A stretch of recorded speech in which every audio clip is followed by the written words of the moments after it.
Hey everybody. I was going to ask if you can hear me, but I'm pretty sure you can. I can hear myself pretty loud here. Thank you all for joining us today for what I think is going to be a very interesting event. I know everyone always says that, but I really mean it. Thank you for everyone in the room and everyone online. We appreciate you joining us for this event today. My name is Chris Perrine. I'm the Chief of Party for the Atlas project, which is a climate change adaptation project that, among other things, runs these monthly events for USAID. So these are monthly events. They usually occur on the third Thursday of every month. Next month, just to give you a preview, even though we haven't introduced this month yet, but I'll get to that. Next month, Andre Mershon from USAID's Center for Resilience will be presenting on new guidance that his office has produced on dealing with shock response, and that means like climate shock response or weather-related shocks, and how to respond to those in development programming. So that should be an interesting one too, and also related to the topic today.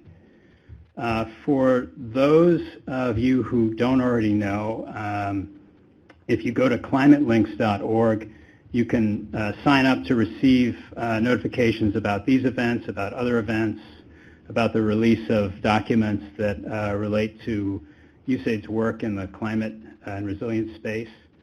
It's kind of a one-stop shop for all things related to climate that USAID is doing. So I encourage people to visit the site and sign up to receive the notifications.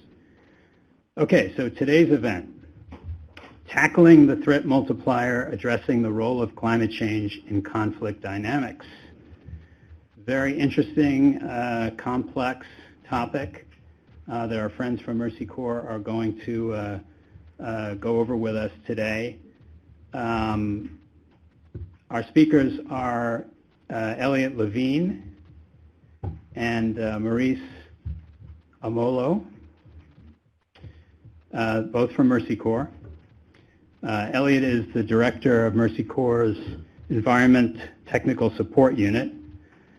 Maurice is a peacebuilding and development expert with 21 years of experience doing technical support and management of development and conflict.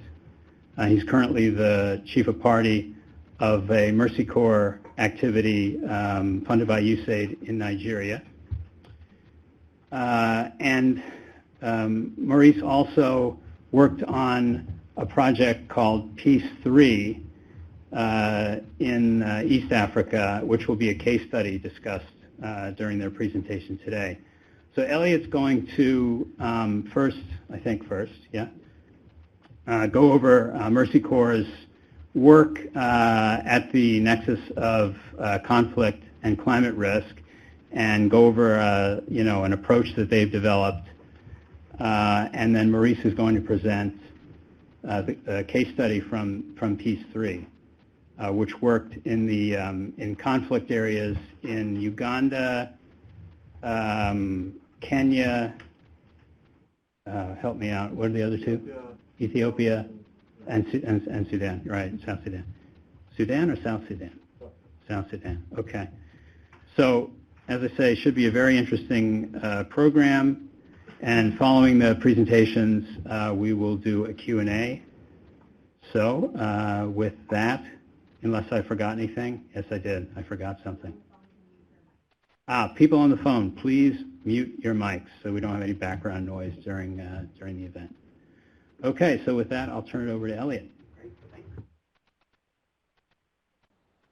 All right, hi everyone, can you all, I think you can hear me, I can hear myself, so I'm assuming you all can too. Well, thanks very much to Chemonics and everyone for hosting us. Maurice and I are thrilled to be here. So as you just heard, I'm responsible for giving you a little bit of background on Mercy Corps' approach to dealing with the climate drivers of conflict. So I'll be talking to you a little bit about the approach we developed out, the theory and thinking that kind of led to that, and a bit about our programming globally in that space. Then Maurice is really going to dig in to the actual work that happens on the ground in the role that he plays as a strong program manager for us. So, come on. Any ideas? Oh, there it goes, I think. We'll see if that works. One slide advanced. Oh, does that one?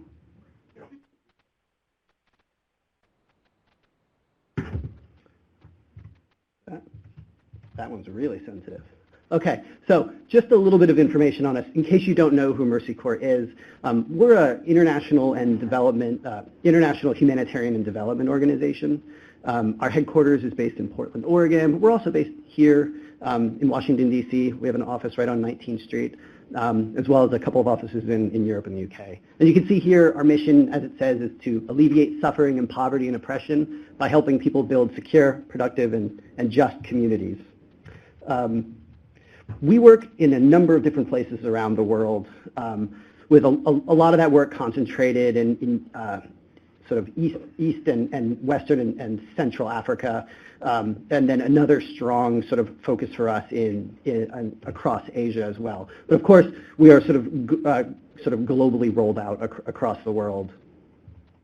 And within all of those places, I'd say roughly, just to give you a sense of how we're structured, roughly 88% of our staff are nationals who are living and working and have a real sense of connection and place to those issues that they're dealing with. And we're roughly around 5,000 people, just to give you a sense of like our relative size as an organization. Wow, this is super sensitive. Okay. I know, I should just talk to it. So in general, we cover a range of different program areas, but just to call out a couple. We work on crisis response or humanitarian efforts, focus a lot as an institution on resilience and thinking about how to operationalize the concept of resilience through our development and humanitarian work. We have quite a bit of work foundationally in providing economic opportunities and on market systems development work.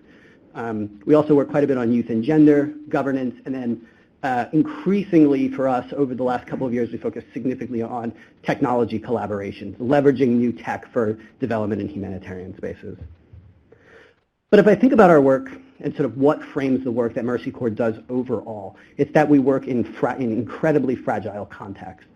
Now that word fragility, I know, there's a lot of different definitions around what fragile contexts they are, or what it means to be a fragile state, and how you define fragility. We're going to keep it simple for the sake of this, and for the most part, when I say that, what I'm thinking about here is that Mercy Corps is working in places that have relatively weak governance and weak, ineffective institutions, and there's a high risk of conflict in those contexts. Okay. So most of the places that we're working, that's sort of the case. Northeast Nigeria is a fantastic example. Syria, Yemen. These are contexts in which the development that we're doing has a number of barriers to us being able to implement what are effective policies or strategies in a wide other variety of less fragile contexts. And as I was mentioning earlier, one of the sort of foundational approaches to our work has been this idea of resilience. Now that's another term that can be a little challenging and problematic because it means a lot of different things to a lot of different people. For Mercy Corps, we spent the last couple of years trying to figure out what that means for us.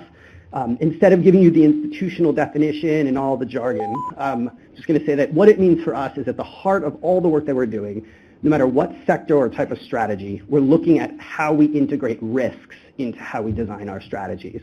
And that's sort of social risks, economic risks, and ecological risks, including those posed by climate change. I'm mentioning this because as this has really led to the way that we've begun to approach climate change and conflict. As we looked back a couple years ago at all of our various resilience assessments that have tried to help define what we're going to do in a place where we work and how we're going to try to grow resilience in that space, we noted a couple of trends. In particular, when it came to shocks and stresses, what always boiled to the top. And no matter where we were working, whether it was Myanmar, that Northeast Nigeria, whether it was an assessment in Kenya, or whether it was an assessment in Niger, oftentimes the biggest categories of shocks and stresses were climate change-related shocks and stresses and conflict-related shocks and stresses. Those two categories kept coming up. That didn't necessarily surprise us, but what we started to learn about, when we started to dig into those assessments even more and suss out the links between those things, we started to pull out quite a bit of learning that led us down this path. So I just want to ask you all a question. before going any further. What percentage of countries ranked highly vulnerable to climate change also do you think are ranked high on Fragile States Index? Would you say 45%, 63, 72? All right, I kind of stacked the deck a little bit on that, right? I wouldn't say 45 at this talk. So yeah, it's 72%. And so I wrote down what these numbers actually come out to, so I wouldn't forget them. What essentially means is that 3.4 billion people across 78 countries are climate vulnerable. And 72% of those countries rank high on the Fragile States Index. So that means not considering climate change and considering fragility and conflict separately is something that we should absolutely avoid doing at all costs. And if you look at sort of the relationship between these two things, you start to realize that it's a bit multifaceted. On one hand, the effects of climate change can increase the stress on sort of state and societal relationships, making fragility even worse, amplifying those conditions of fragility. So if, for example, we're working in a place where the government is not very responsive to its people, not providing services, not helping with risk reduction strategies, this would bring that out even more and amplify those potential grievances or challenges. So climate change, the effects of climate change can make a context even more fragile than it was before. On the other hand, though, fragility does affect the sort of level of vulnerability to climate change. The conditions of fragility, that of poor governance and high conflict, really restrict the enabling environment. In fact, they kind of destroy the enabling environment for good adaptation to happen. Think about it. If you have a government that hasn't written policies and rolled them out effectively to allow members of a community to have secure access to land, how do we expect them to invest in climate-smart agricultural techniques? Can we expect that same government to be able to provide really complex climate information services so that people can take actions ahead of a drought? These are all things that we find incredibly challenging to do in places where we work because these are the conditions. So not only can climate change make fragility conditions worse, but that same fragility then makes vulnerability more intensified. So the question then becomes, how do we make the link between climate change and conflict? Now, there's been a whole lot of work on this at the sort of global level, right? There's been a lot of science produced trying to understand whether we can say climate change causes conflict or not, with how much certainty can we say it, and is it direct or indirect?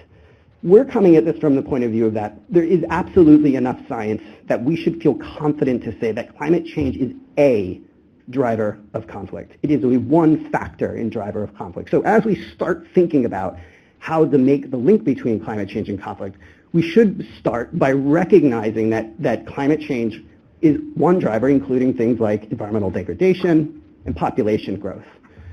What I'm interested in doing now is walking you through our chain of thinking of how we get from these macro trends to rising conflict risk. So like I said, we have these macro trends, and if we were to focus in on climate change alone for a second, we certainly then have these climate-related shocks and stresses, things like floods, droughts, rising temperatures, rainfall variability. These things then have both direct and indirect impacts on things like agricultural productivity, livelihood security, displacement, food prices, and things like migration. These then can contribute to things like grievances, resource competition, intergroup tensions, and transboundary tensions. Now, these things alone on this sort of right-hand side of the spectrum, these don't exist in a vacuum either. It's not just like food prices result in grievances. There's a whole sort of ecosystem of context and things that are going on there as well, which we'd probably consider to be sort of social and political variables. Things like economic inequality, social exclusion, weak institutions, and history of conflict in that particular place. So for us, as we design strategies to address climate drivers of conflict, we're trying to understand this sort of chain of reactions, this relationship, so we can figure out where within this system is Mercy Corps or our peers best placed to intervene. Where do we have the ability to do something?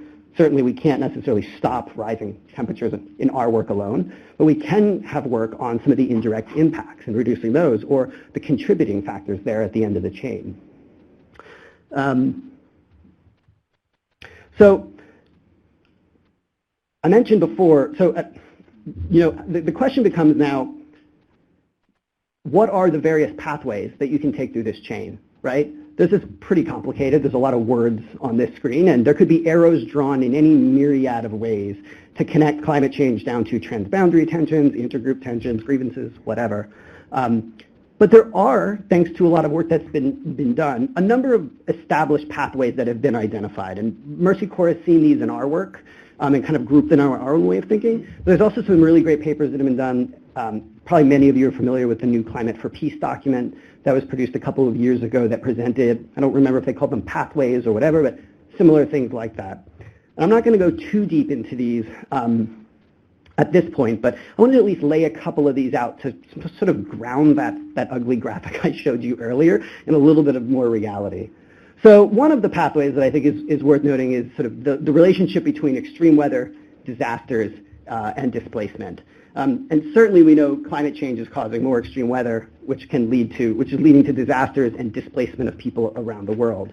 And disasters particularly within fragile contexts, can have a potential to lead to conflict. This can be done by the way that the humanitarian response is conducted, the way aid is distributed equitably or not, and it can be done by actual resettlement of people around the world.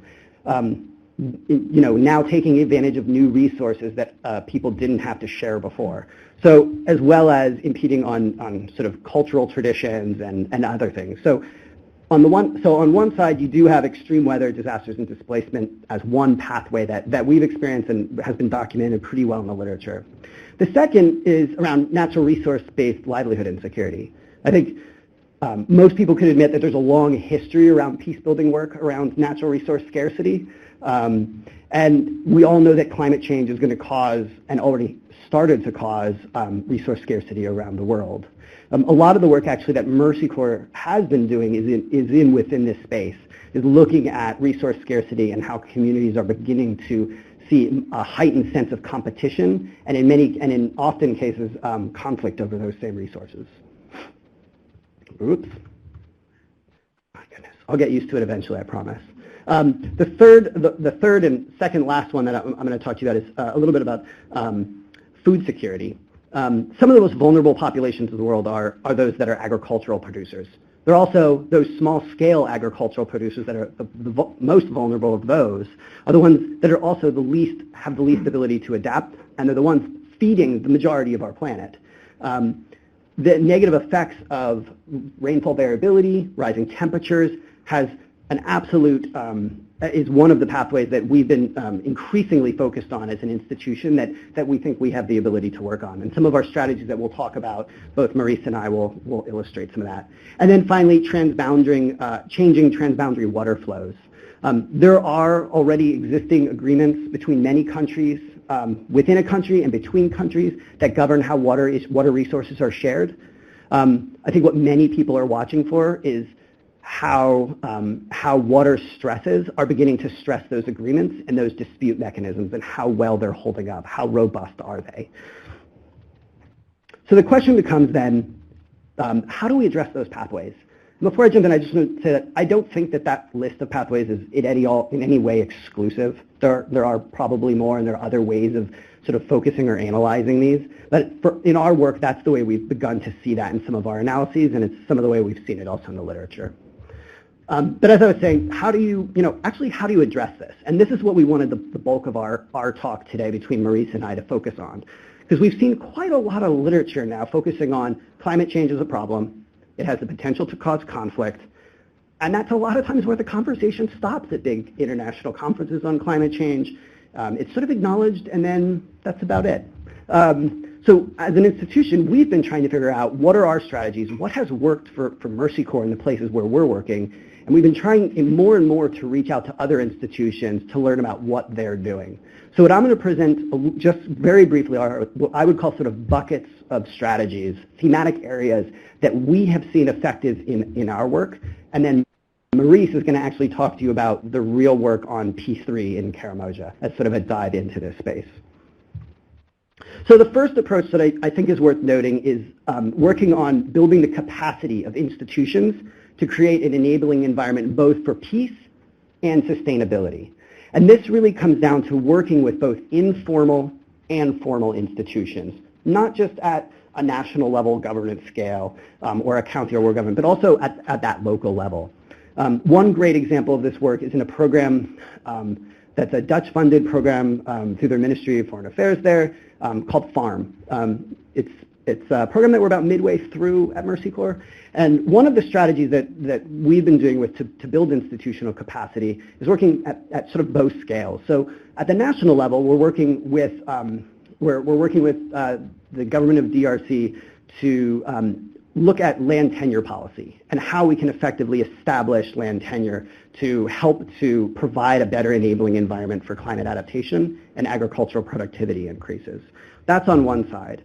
At the same time, though, we recognize that within the places we're working in northern Kivu, there's already rising competition over scarce and dwindling resources there. And so we've been working with local peace committees on the ground and local institutions to essentially train them on how to do conflict mitigation work, how to help bring communities together to think about or to divide up resources and to make decisions about what is to be done when those terms are violated. The second approach is to support strong and diversified livelihoods that are food secure. This is actually another component of that same farm program in DRC. We're working, part of our theory of change is that we really do have to ensure that people have a sense of food security and that their lives are secure in order to keep conflict risks at a relatively low level in that region, given the history of conflict and how it's broken out. And there we're working on implementing what we call our sort of resilient agriculture approach, which is looking at how agriculture can both be, what sort of strategies can farmers implement to both increase their productivity through, especially in DRC, taking more environmentally sustainable practices and strengthening ecosystem services, but at the same time ensuring that it's sort of done in a very climate smart way, responding to some of the localized climate challenges there. The third, I'm almost done and then I'm going to hand it to Maurice, is to manage use and competition over natural resources to reduce conflict. This is one we've actually used this sort of strategy in a number of places across Ethiopia, Uganda, Kenya, and also in the farm program in DRC. And here what we basically do is help communities come together and develop resource sharing agreements. In many of the places where there aren't strict operationalized policies at any level that govern how resources are managed, and if they do exist, they're not actually institutional or operationalized at that local level. They may be written, they may exist somewhere. They're well-intentioned, sometimes they're excellent, and they've been written by policy experts who know the issues, but they're not actually operationalized and implemented in a way that we're seeing it be acting in an effective manner. So in that case, informal agreements that institutions like ours can use, can help create between communities, can help fill the gap when those don't exist. And then finally, we've found a lot of success in actually using the environment to build cooperation and peace between communities with heightened tension for conflict. So this is another great example from, I'll keep on with the farm program just to keep it all in one place. In farm, one of the challenges we're dealing with is, and if you know this context in northern Kivu, it's a dwindling set of actual viable agricultural land actual viable agricultural land.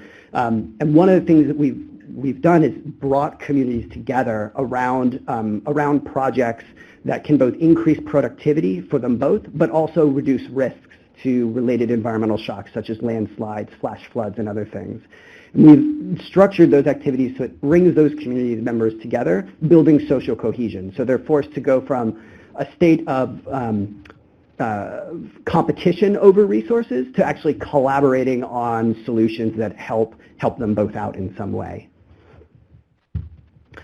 Okay, that's it for me. I'm going to hand it over to Maurice to talk to you about Peace III.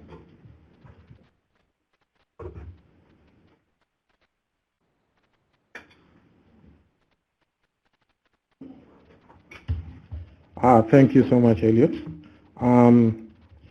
So I'll just talk about this program that we implemented in the Horn of Africa. It's called Peace III. Peace III was a 5-year program, and it just ended last month. If you look at that area up there, it was implemented. There are two clusters, what we call the Somali cluster, which borders Kenya with Somalia, but also the Karamojo cluster, which borders Kenya, Ethiopia, Uganda, and South Sudan.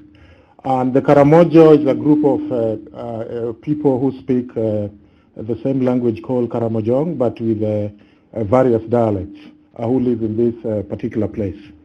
Now, this is generally one of the poorest places in the world that you can get. It's home to about 14 communities that live pastoralist economic lifestyle. And it has quite a number of challenges and problems. The infrastructure system is poor.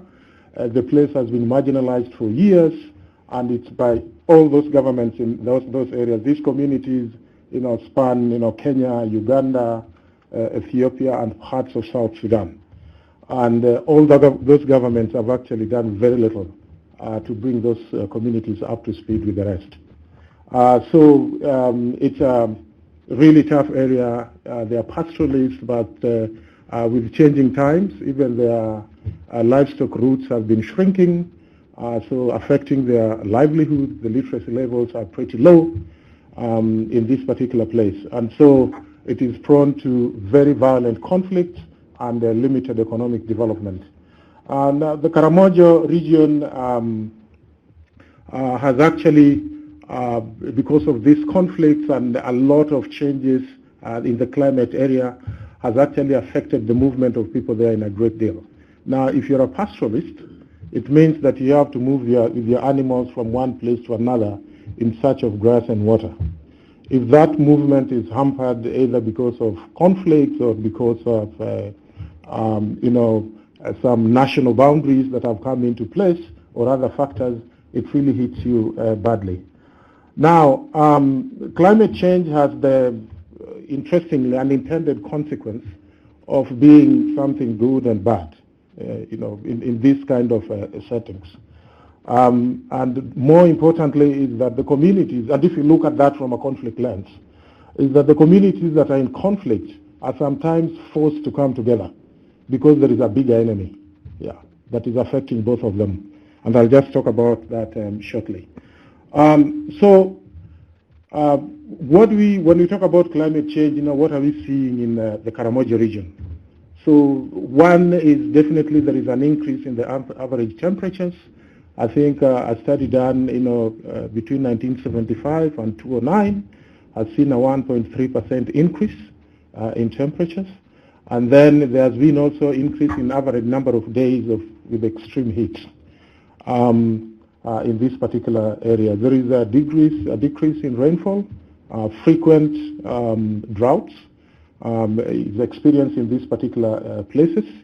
And this is not something that you have the smart scientists talking about. It's something that actually you can discuss with local communities. They have their own everyday indicators and lexicons of what climate change means to them. And if you talk to them, they'll tell you that, and you can relate it to what scientists are talking about. What was PEACE III all about? So just briefly, that we wanted to strengthen cross-border conflict management in the Horn of Africa. That place that I showed you on the map earlier is a real battle zone.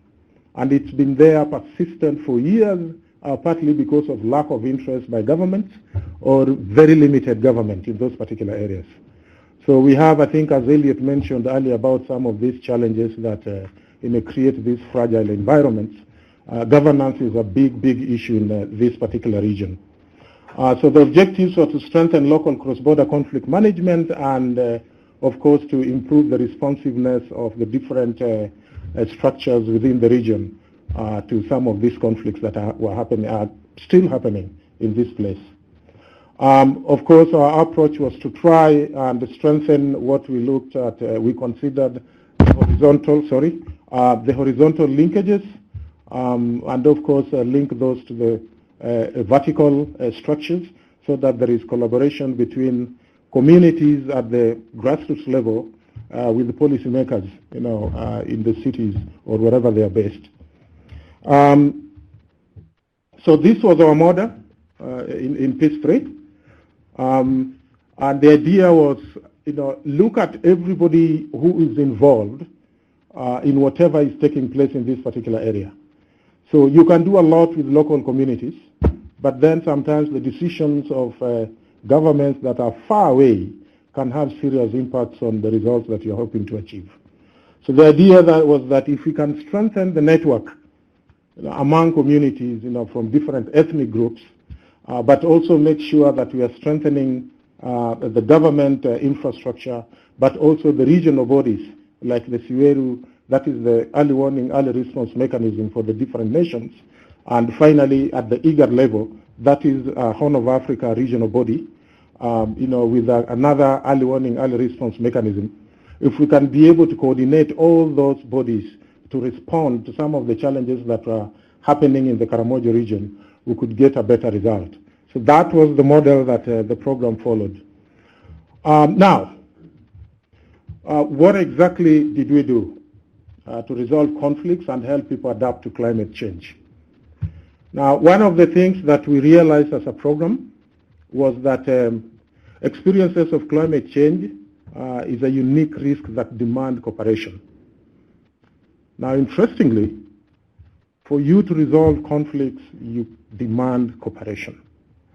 One of the key things about conflicts is that when we really begin to hate one another and develop all sorts of stereotypes about one another, which in most cases is driven by fear, we keep moving apart from one another.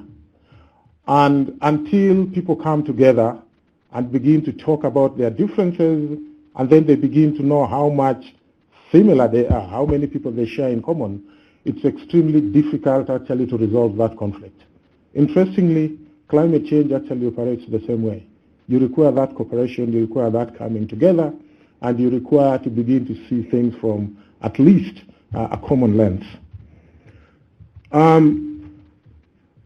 So our argument was that if we bring communities cooperatively to manage scarce resources, then violence will drop. We'll have better resource management because this is a place that is really resource scarce. And then, of course, if we have a peaceful environment, then there will be great opportunity to employ climate adaptability strategies. So when we started, of course, this is what I said earlier, that climate change is a risk, but it's also an opportunity if people come together. So just trying to look at, both, sides of the coin. Oh, what did I do?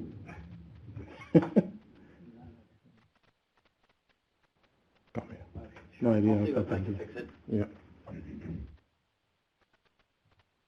Oh, there you go. Thank you. So we had a couple of focal points, several areas that we wanted to dive deeper into, so that we'll, one, deal with the issues of the conflict, but also begin to help community to look at this common enemy. So the first one was to promote intercommunal cooperation around shared interests that reduce conflict. Now, it's not like these communities did not have strategies for doing this before. They had. They knew what our interests, who lives where, and what are the strategies that we can use actually to share some of these resources. However, with time, with the impact of climate change, shrinking resources, the levels and the sophistication of the conflict. A long time ago, people will fight with bows and arrows. Now they carry AK-47s. It's just too much. So there were traditional systems that were used to resolve these challenges, but they are totally overwhelmed currently. So beginning to look at how do we promote intercommunal cooperation around these shared interests, because they are there. Yes, there are differences, and those are really amplified because it makes us look good against our enemy. but then there are also shared interests that we want to make sure that we access. And we can only access that if we actually agree with the other party. So part of what we do was to begin to build the negotiation capacity of the different leaders from the different conflicted groups. So either working with them to develop the capacity for interest-based negotiation so that they can be able to go there and share what their ideas are and what they want without using violence, identifying those particular interests and then amplifying that and making sure that you subdue the differences. The other focal point was to enhance climate knowledge. Now, as I said at the beginning, the communities know that something is happening. They may not use these scientific terms, but they know. I spoke to an elderly man in Ethiopia, in the South Omo region, for if some of you have been to that place. And I asked him, so do you think that things are changing in your land? And he gave us a story. He told us that, he was born many years ago, and he was born under a granary. Yeah, but I was born under a granary. It was the harvest season. Of course, at first I didn't know why that was important, but then he said, now I want you to walk across this land and show me one granary. Yeah, show me one.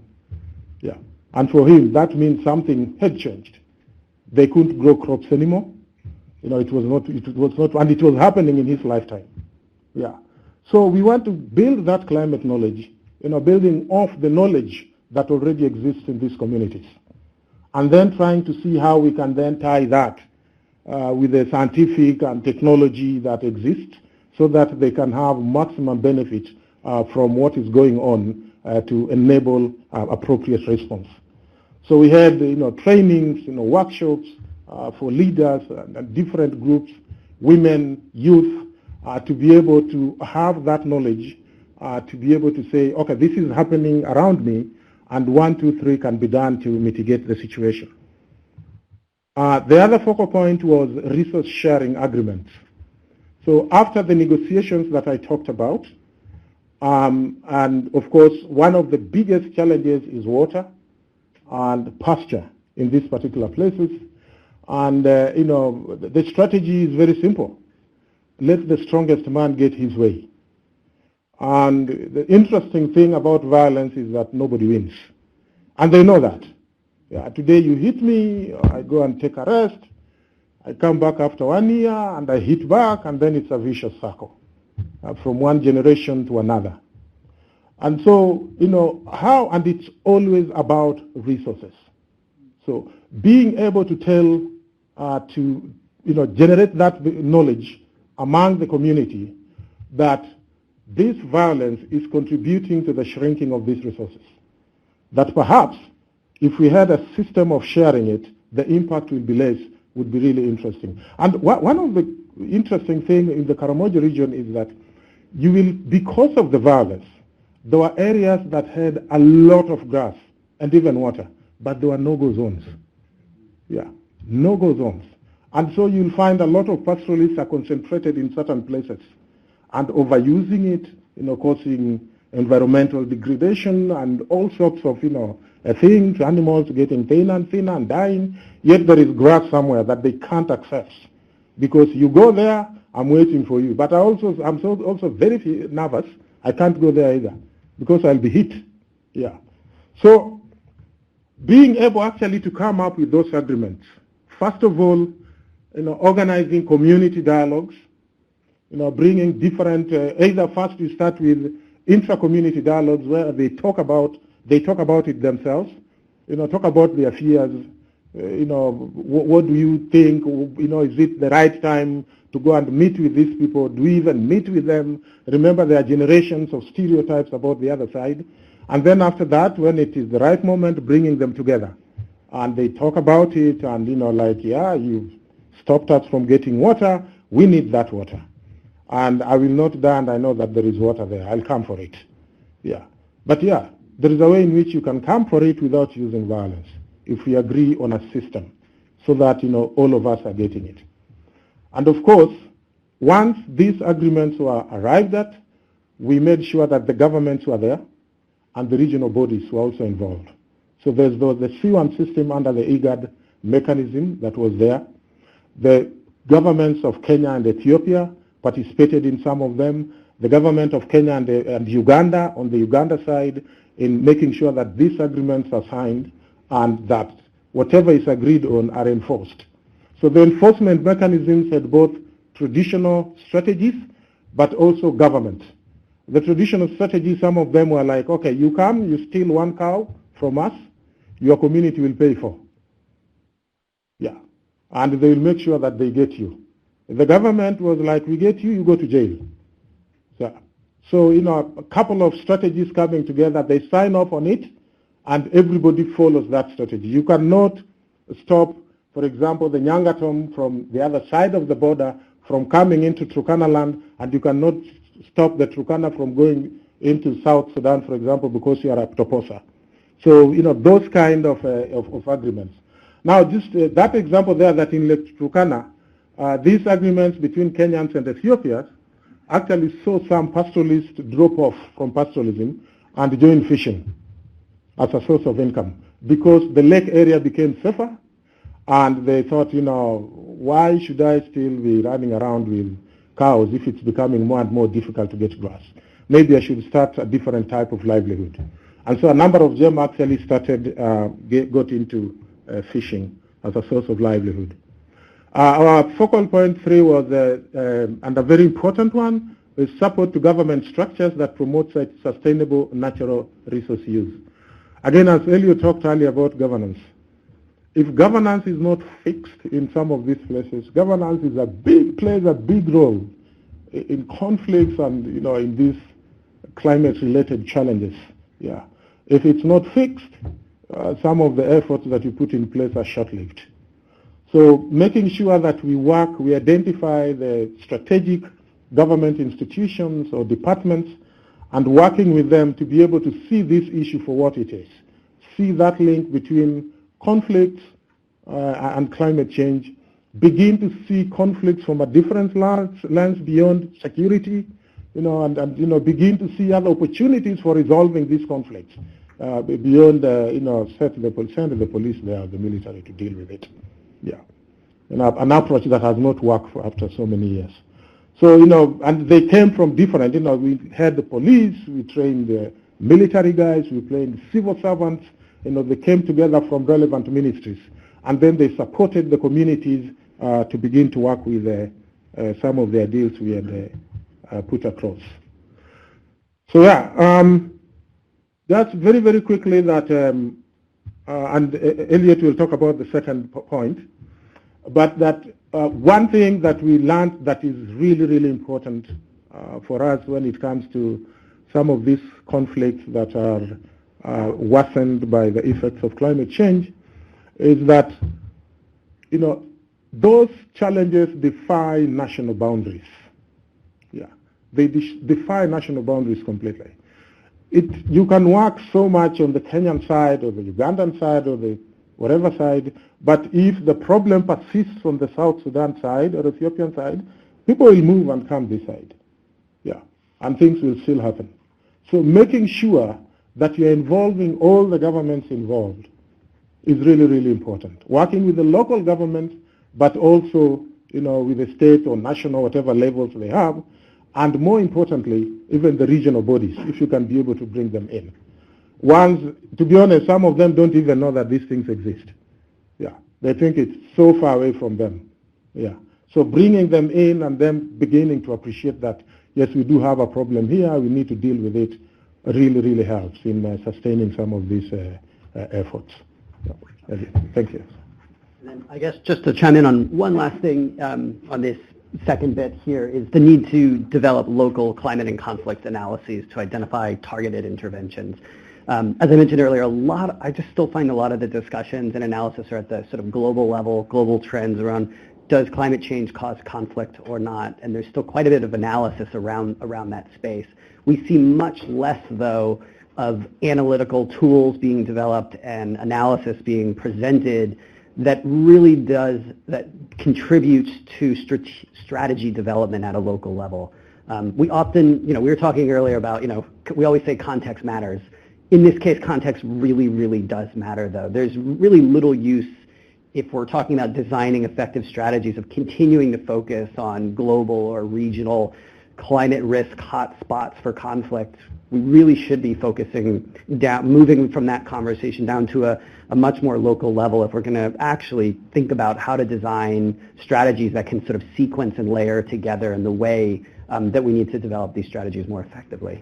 So that's the other recommendation we would put out there for all of you. So anyway, thank you, everyone.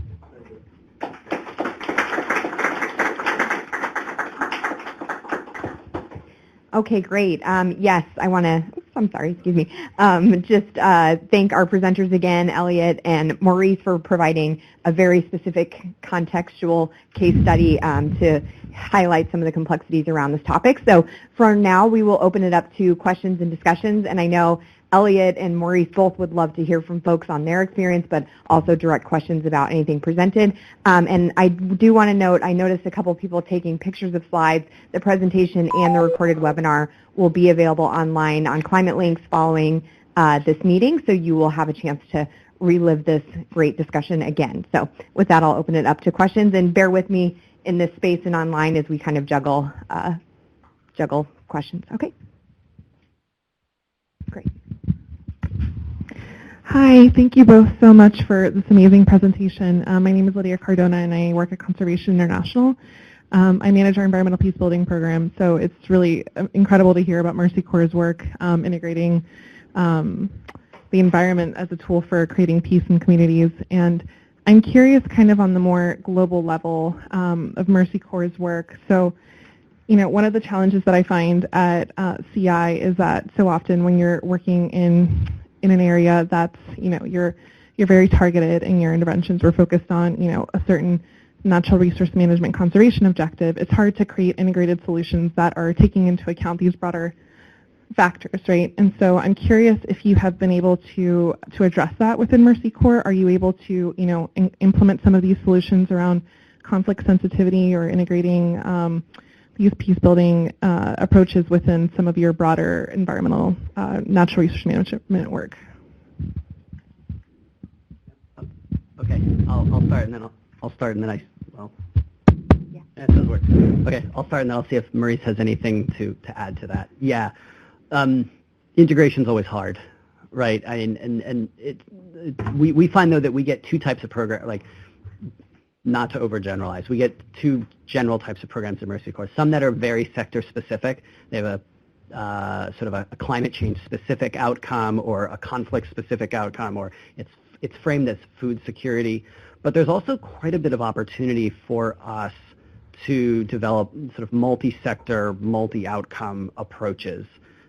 It comes down to, I think as we're doing this, putting in the work prior to getting in that design workshop phase in working with your colleagues, both maybe at HQ with technical experts, but also with your teams on the ground to actually understand these links like this. And that's one of the reasons that we were really interested in going down this path. This was a collaboration between my team and the peace and conflict team at the same time to begin to look at our programming and seeing which ones had addressed these, and we felt comprehensive ways, pulling out where we could impact data and evaluations of programs, case studies and literature that we had produced and others had produced on our stories to kind of understand what was working, what was negligent, what wasn't, that we should kind of not consider for this work. And so I do feel like a lot of it has to do with the prep work and understanding sort of a more complex theory of change that you can go into a program design sort of process with.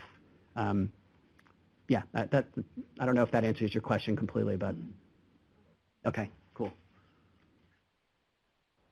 No, I think Eliot said it, but just to add that part of what we do, if you want to go into, go to that direction, is be as intentional as possible about it, because sometimes you can have say a peace building program or one of our programs, BRACE, that is, for example, dealing with a number of these issues, and somebody could easily say like, oh look, we have these environmental committees, and environmental is a factor in driving conflict in this particular area.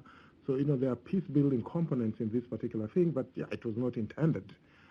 But if you become intentional about it, as we are in the Karamojo cluster, it then helps you to dig deeper and to focus attention in some of these things. Yeah. And also, integration is a challenge. Yeah. I would also just add, and again, not to come back to this term resilience, but for us, this focus on resilience has institutionally sort of transformed the way we put together sector strategies. It's just, for us, it became pretty clear pretty early on that just focusing, that we're not really going to make headway on building resilience in any of these contexts if we focus on these very siloed programs that don't talk to one another. And so the more we quickly learned as we started to dive into this space, the more that we can think about sequencing and layering of strategies within geographies, then that became the way. And that's much easier to do when you can put it all in one program rather than think about on multiple funding timelines with different partners and things like that, how to do that. And that's important too, but it's easier if you have a larger umbrella program to be able to do that and take advantage of those when you can.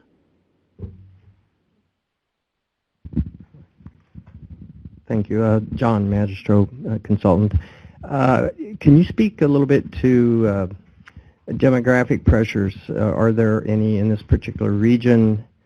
And if so, to what extent are they playing a role in conflict? And when you look at sort of dwindling resource base and an example of the Turkana moving into fisheries or trying to move people into fisheries, also, is that envisioned as a more of a shorter or longer term strategy when you have a lake, a natural resource that am assuming might be vulnerable to desiccation and drying and possibly dwindling fish stocks over time?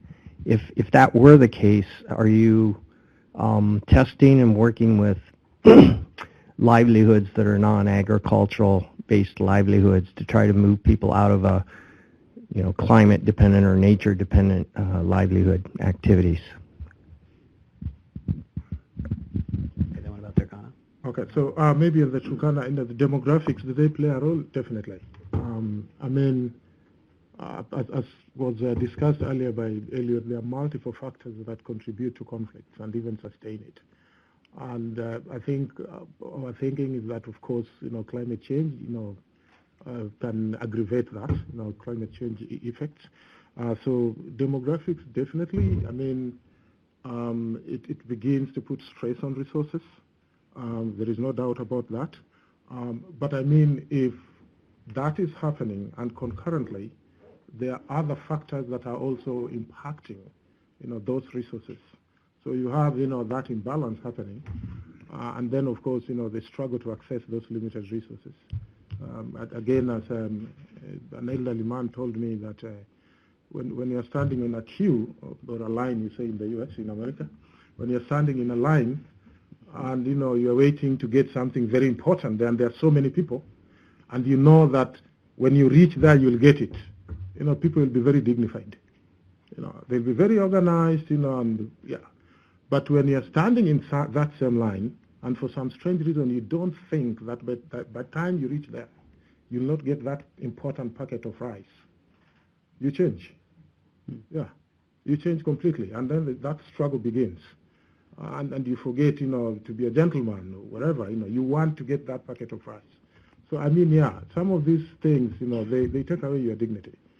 And when they take away the dignity, then, of course, violence and conflicts and violence crop in. So, yeah, that happens. About fishermen, is that a short term? I think the more diversified the livelihood sources are, the better, and the less pressure on the limited resources that are there.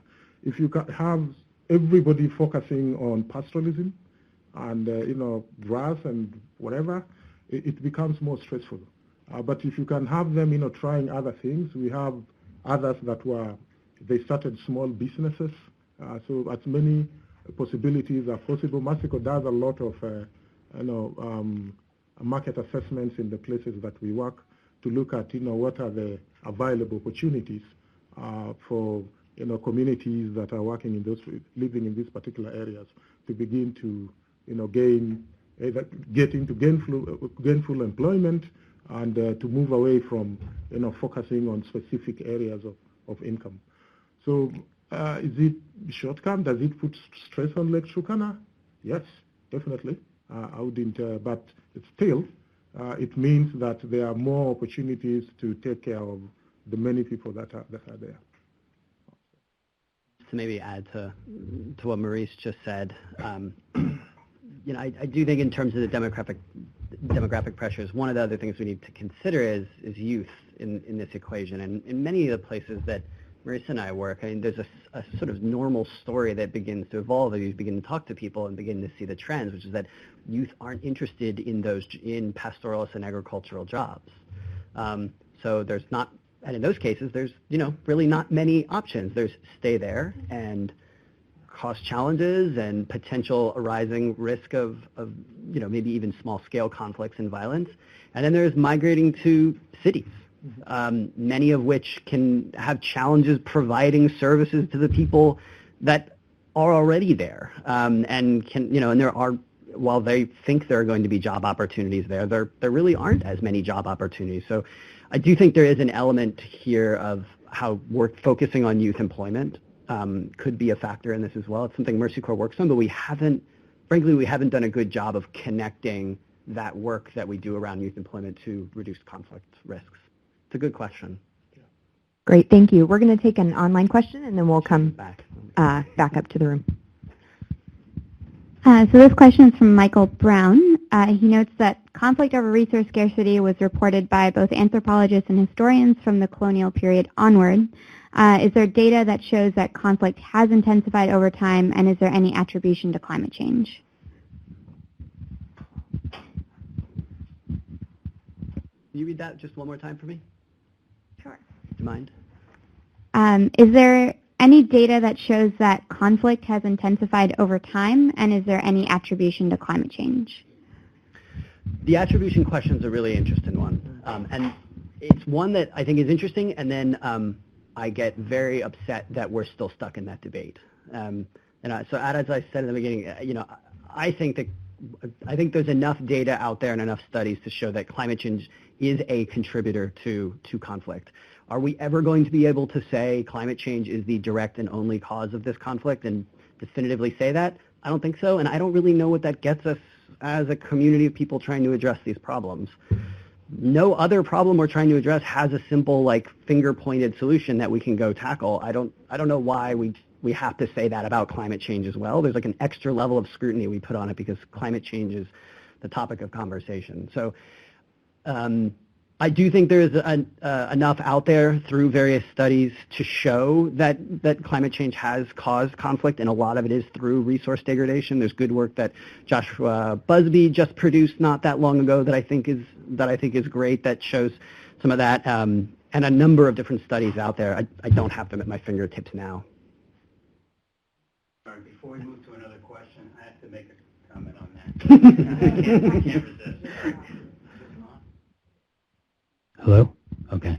All right. So, yeah, I mean, I just want to expand a bit on the point that Eliot made. I mean, the quantitative data linking climate to a lot of things, but in particular to human behavior, whether that's conflict, whether that's migration, whether that's other things, is to be, completely frank, thin. But there is a growing body of data, and I think that the more time series studies and the more years we have of data collection analysis, we'll obviously see those links more clearly, and that's important. But in the interim, what's important is taking action. And, I feel like this is a point I'm constantly hammering home in the face of uncertainty.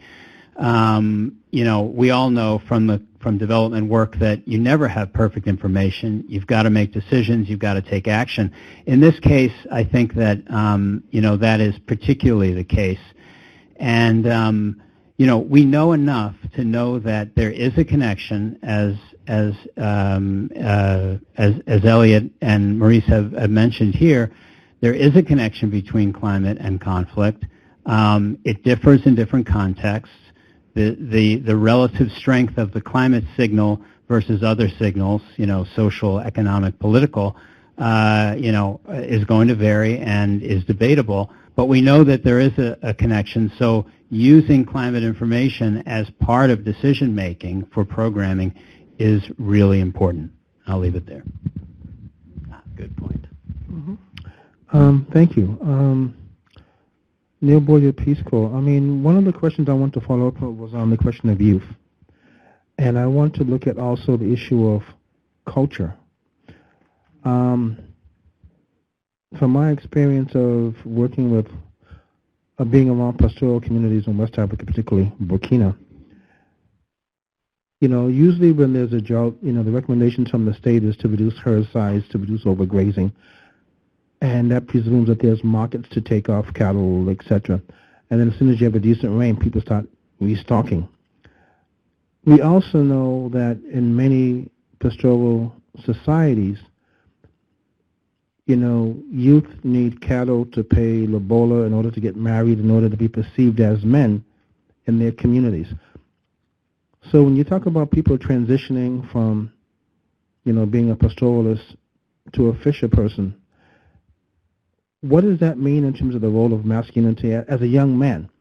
If, I will be viewed as a child or as a kid until I get married. I can only get married if I have sufficient cows to find a wife. So how do these intersect? And also, what is the role of women in this? Because is it as passive or, yeah? Yep. So what does dropping out of pastoralism mean for masculinity? That's a great question. But again, I think when we talk about, looking at some of the root causes of these conflicts and dealing with them, culture is a very important player in all this. And all those things are discussed. And I mean, it comes with challenges. There are early adopters who will say, I'm taking the risk. I'll jump and see what happens and go on. And they go ahead to succeed in whatever they are doing. But I think more importantly is the fact that these communities are not living in isolation anymore. They are in contact with other parts of the world.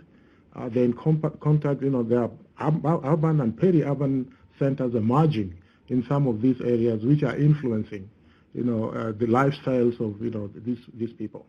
But even more importantly is that, with technology, it's not surprising right now to go deep into Turkana land and find a young man with a very sophisticated cell phone. He gets information, he knows what is happening around him. So you will always have people who are beginning to look at things differently. So, with time, there are those who will still say this is our culture, but there are also those who are shifting. Yeah. But that young man, again, one thing if he's going to immigrate to a large area, to Nairobi or Kisumu, etc. But if he's staying in that area, I mean, I can't speak about the specific instances there. I can speak about places like Burkina or whatever, where if you're a young Fulani man and you want to be viewed as a man by other men, that presumes that you have cows so that you can pay lobola or bride price, etc. How do young men make that transition in that kind of context? I'll go back to what I say, but maybe to add that we talked earlier about livelihood diversification. That is happening in these particular places. And I mean, if that young man may not have a lot of cows, but through other means he'll be able to get cash to buy those cows to pay for the dowry, when it is required. And if that happens, and other people say that, he's gone into something different, but he can still be able to satisfy the requirements of this community, it's accepted. Jeffrey Blake with USAID. Thanks to both of you guys. So kind of building off of your last point, Eliot, and I guess hearing about the 4 strategic approaches or focal points, as you call them, Maurice. I'm just curious if you could say a little bit more about the design and the I guess, specifically the added value of having a focal area or a strategic approach that was basically designed to build knowledge and capacity on climate change, and what added value that contributed to the goals, which were to reduce conflict and increase ability to adapt to climate change. I mean, how important was it to have a separate stream that was about building knowledge around climate change, and would it have been any different if you had actually incorporated that thinking into each of the other three streams? Just curious. You probably know better than me. That's really good. I never thought about that. But yeah, I think the thinking was that there has to be a certain one for us as those who are implementing the program. We needed to know what the understanding of the community about climate change was. Yeah, so we had to learn also. And then, of course... how climate change is contributing to their conflict. Yeah, to their conflict, yeah. So being able to, both teams, understand, to be in the same level about, how climate change is contributing to conflict would then help us actually to come up with more responsive ways of dealing with the problem. So, iterative. Yeah. So why we didn't include it in the other streams? Honestly, I don't have an answer at this particular time. But it did work the way it is. But maybe you want to add something. I mean, when I read about the design of peace, when I started to get involved in Peace III, I was not involved from the beginning. I mean, I saw the climate knowledge piece being integral because of the sort of overall theory that you use the shared experience of climate change as a way to bring communities together. That worked. I mean, that's why it was, that's when I originally saw the design, I'm like, okay. I don't know, and I don't know in operation if it was really like, we created pillars to be able to describe the different objectives of the program. Whether that effectively changed how it was rolled out day to day, I don't necessarily think that was a problem. It's not like there were totally separate teams. But I think it was integral into that piece of the theory, which is that you have to ensure that people understand there's this larger problem beyond these disputes between community members, and that there's a value add to coming together to, as Maurice eloquently said earlier, address a bigger villain. Yeah. Thank you, gentlemen. My name is Clive Motunga from USAID Bureau for Global Health. I noticed that one of the issues that came up early in your presentation is something that was asked about demographics, the role of rapid population growth. And throughout, I mean, at the end of the presentation, most of the interventions that Mexico is doing addressing some of the other challenges that were identified, including environmental degradation, expansion of livelihoods.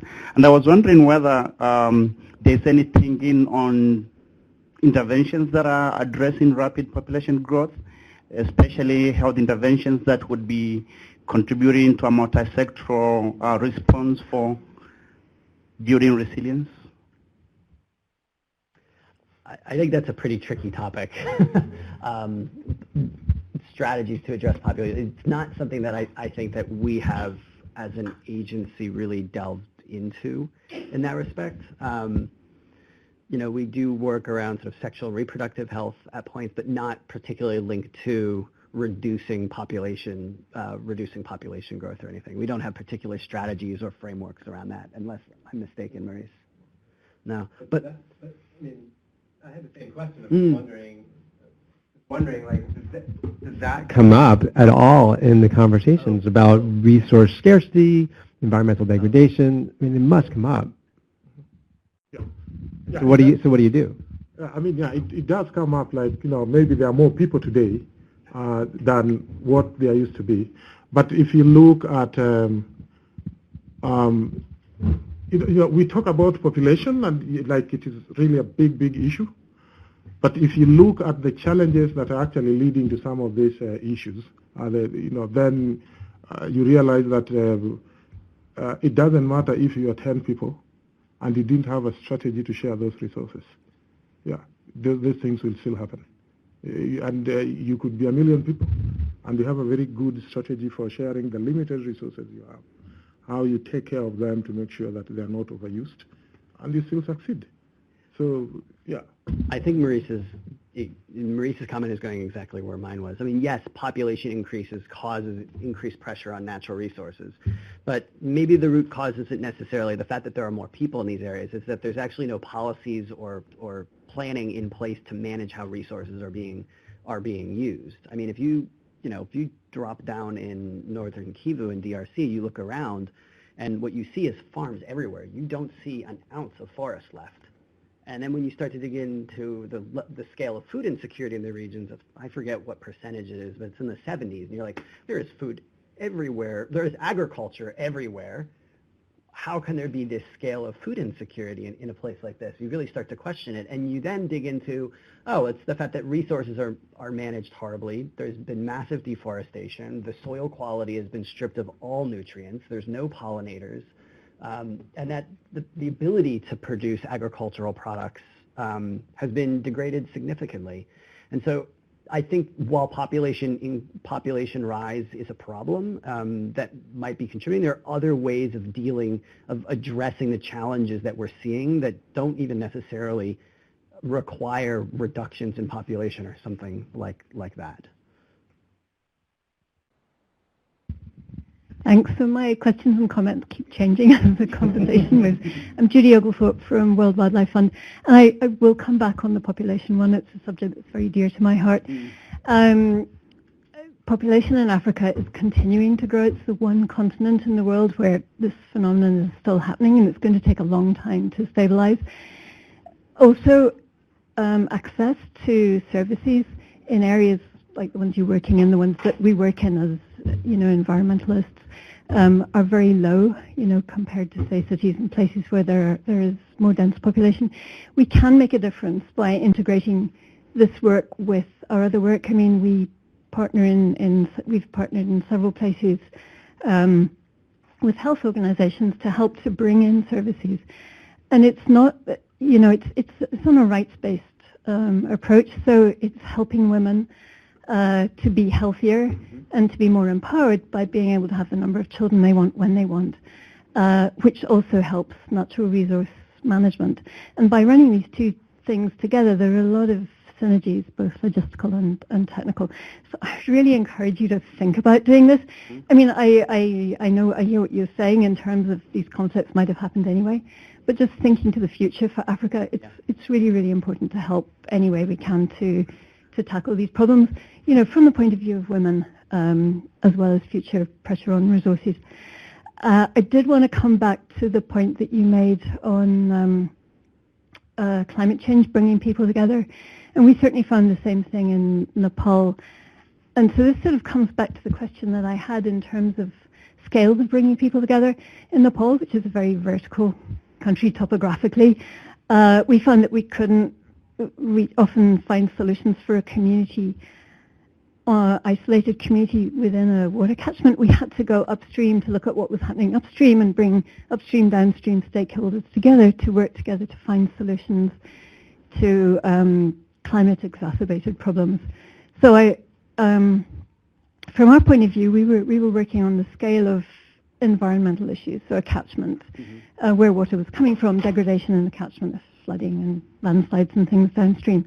But I wondered whether you had comments on the scale at which you have to bring people together and whether those scales have environmental boundaries or maybe they're political boundaries. And then finally, I wanted to ask if you have any tools for climate conflict analysis. Thank you.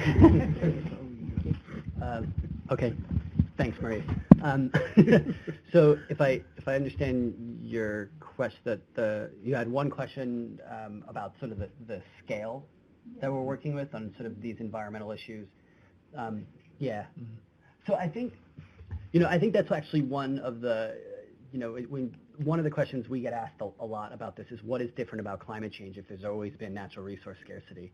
And one of the interesting things is these upstream, downstream effects. You can have climate impacts thousands of miles away, and then the downstream impact is really it's quite far away, and it can be very hard to make those connections. For one reason, that's why new novel analytical processes and tools are really valuable with this type of work.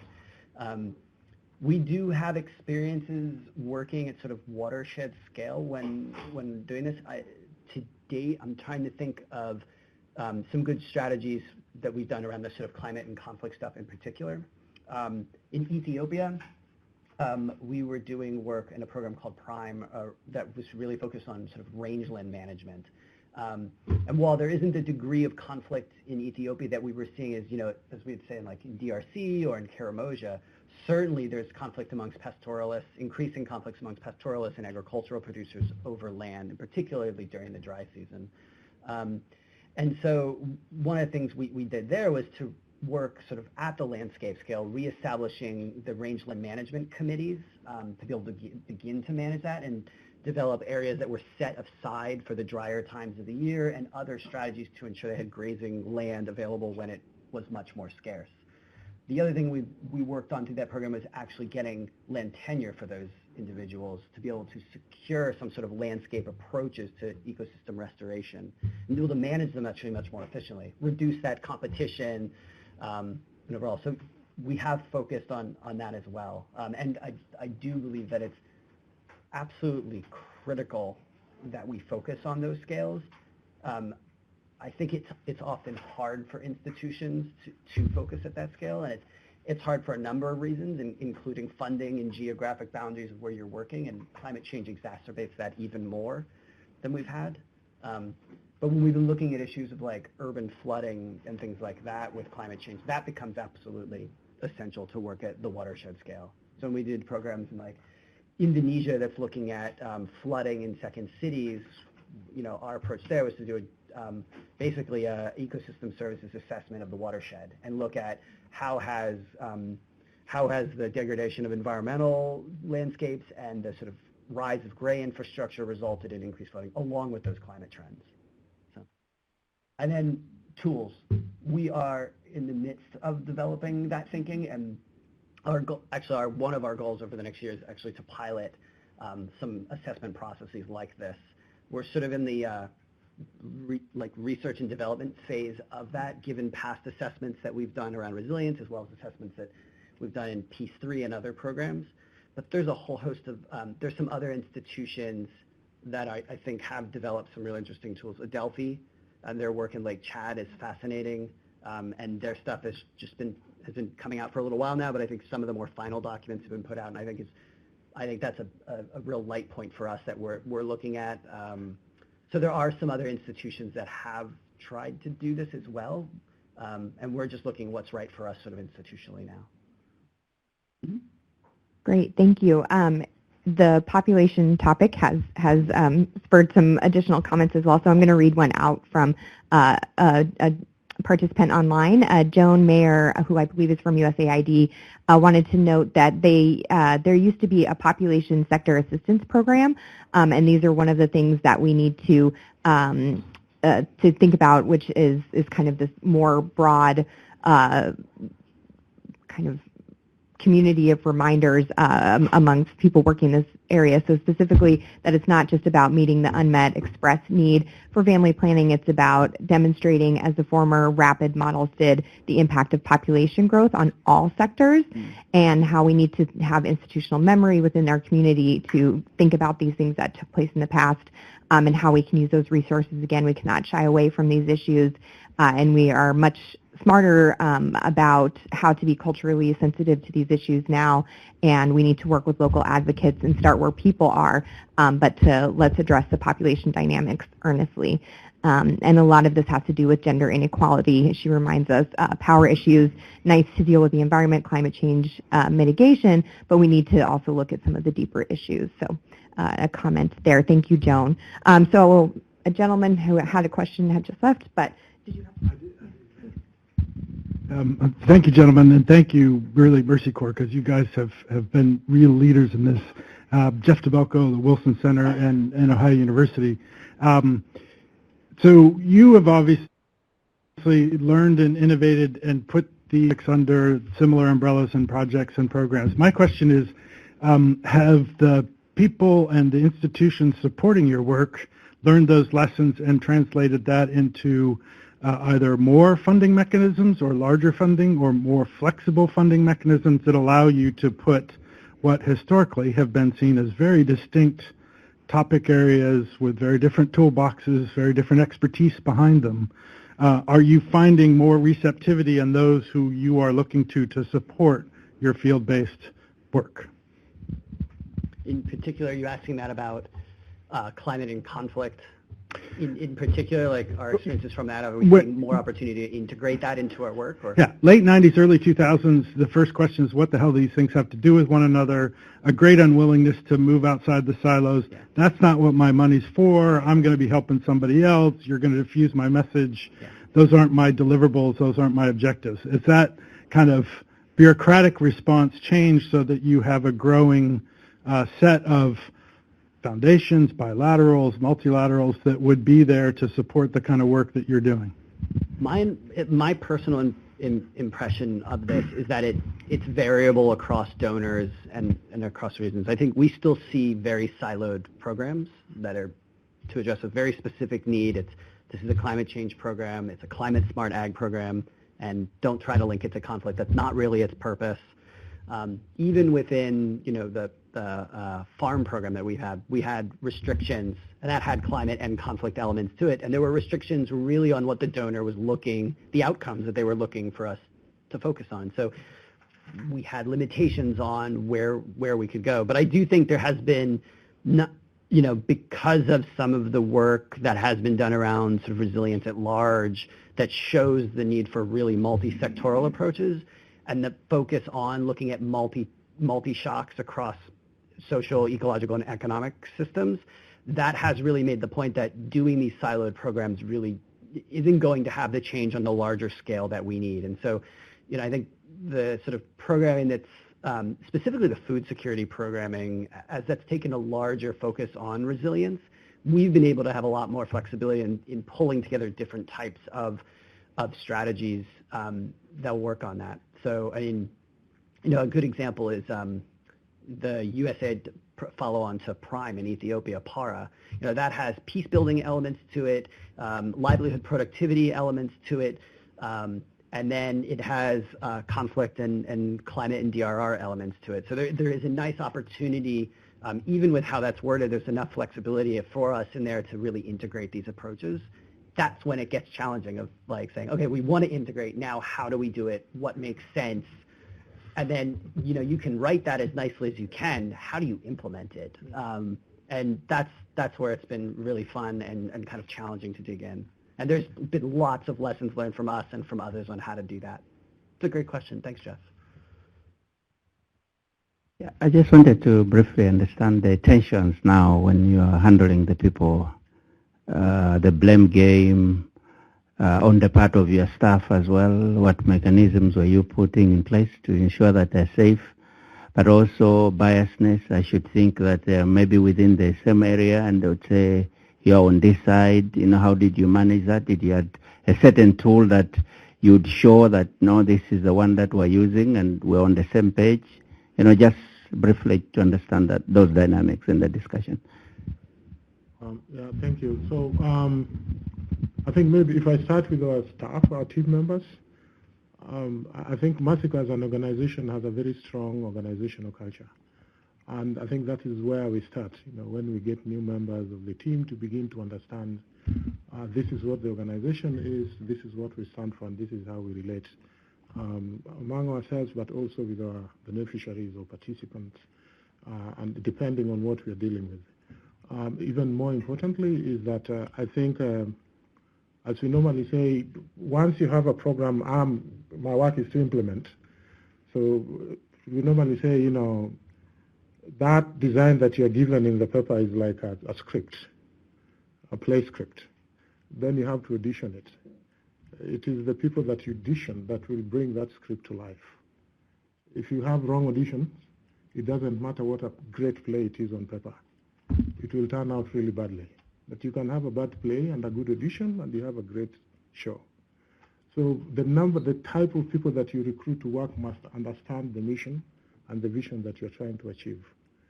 And even more importantly, the transparency and accountability to community members is very, very critical. Putting in place accountability mechanisms so that they can be able, a complaints mechanism, you can be able to know what is going on, what are the dynamics, how do we respond to those, having all those, instruments in place is really, really important. So that you have, but those tensions within the community, particularly if you are bringing conflicted groups, they are there, but again, that is part of what you're supposed to work on to reduce them, so you have the tools to deal with that. And we do have risk protocols, as most agencies working in this space would have, that that staff are trained on, understand, and that's just part of the work to help make, even when working in challenging places, it helps at least make sure that we're acting and operating as safely as we can. In terms of the tools, we have some standard tools. We're not a very top-down mandatory organization, so we have suggested tools. Oftentimes things are used across various geographies and then adapted place by place. Okay, great. We have time for one last question. We'll try and get two more in, but I'll have you first. Hi, thanks. This is a really interesting presentation. My name is Zach Bornplum with Commonix International. And I wanted to follow up on the gentleman's question from the Peace Corps. Especially, I appreciate the cultural sensitivity aspect that he brought up around livelihoods.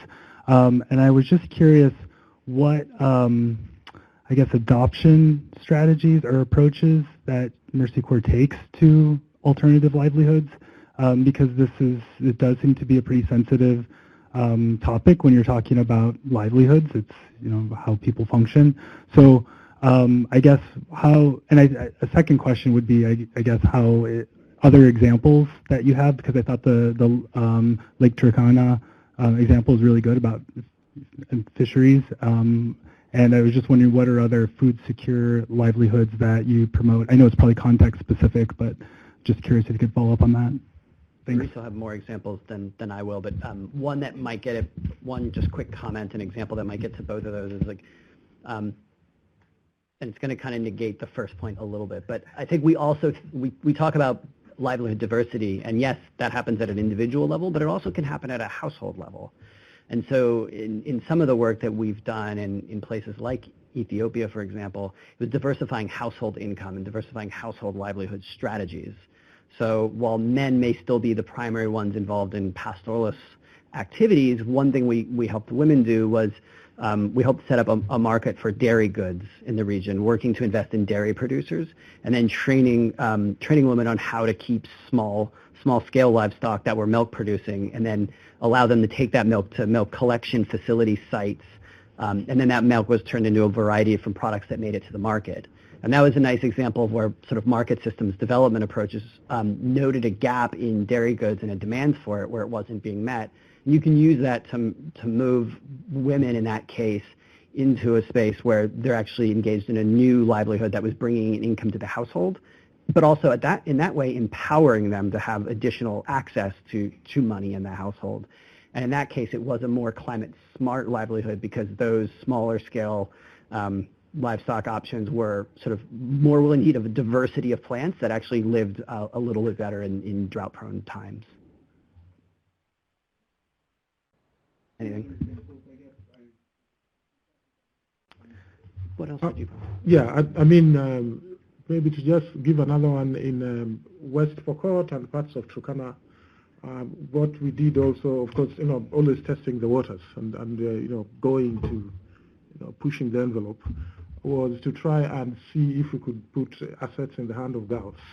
The most common asset, in those particular areas are cows and, animals mostly. In most cases, that is not allowed. Young girls are not allowed to own, cows. But I think there'd been a study, an assessment that was done there that this could actually change into something really big, if that could be done. So I guess, again, it's just going back, talking to community members, talking to gatekeepers, telling them we want to try this. And, saying very openly, this is what we see. This is the vision that we see with this. And identifying individuals within the community that we think will be able to really take up on this thing. And, with the time, the rest of the community see and they come into it. So that project really changed things in Pokot and Turkana. Of course, the Turkana refused and say they're not touching cows, you can give them chicken. And we said, okay, fine, we'll start with chicken. And the Pokot said, we never do it here, but let's wait. And they said, you can give the girls, but the fathers will take care. And we said, no. The girls will take care as a group. And when they are ready, they'll also sell as a group. And then they'll see what they want to do with the money.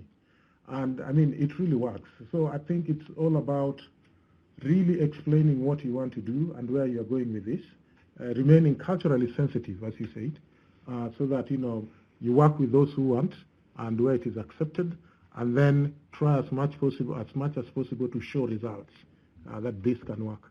And then you have more people actually taking, into some of these things. Yeah.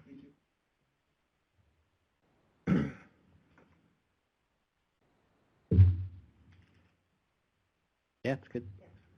I'm Rose Schneider with Health Systems Management, and I'm working with the American Public Health Association's International Health Section. And we are looking at trying to share information across a number of different organizations that are working in climate change. We did a very quick inventory in Cambodia. It was a modest effort. But the World Health Organization is now interested in they are also doing an inventory. What is the big gap is that there isn't very much information about what NGOs are doing.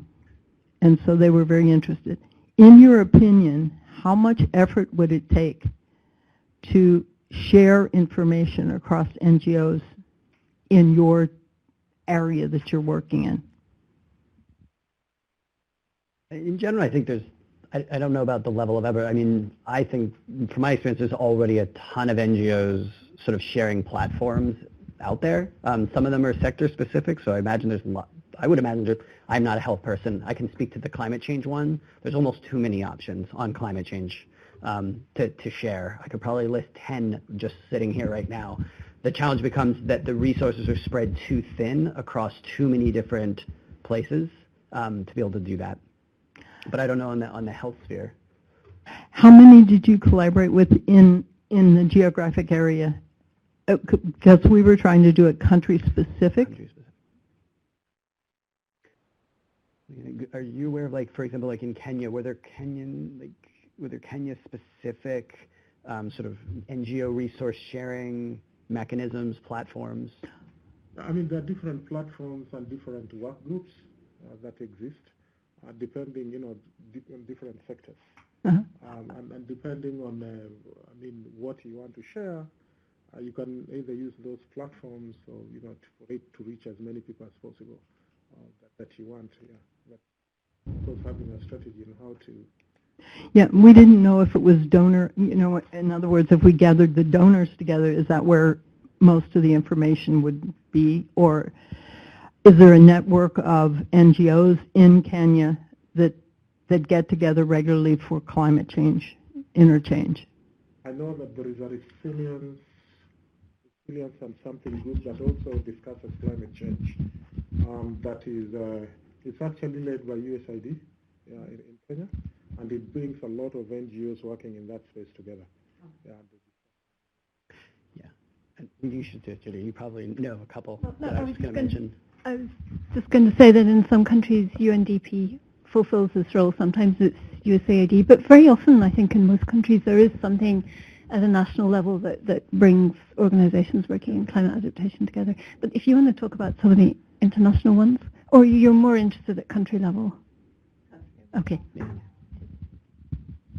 Great. Well, we are past our time. I want to, again, give a big round of applause to our speakers from Mercy Corps. This was a dynamic discussion. And thanks so much to all of our participants here and online. Again, the presentation and this recorded webinar will be available, posted on Climate Link soon, and we'll send that link out. And we hope to see everybody on October 17th for our next adaptation community meeting on the USAID's shock response programming. So thanks, everyone, again.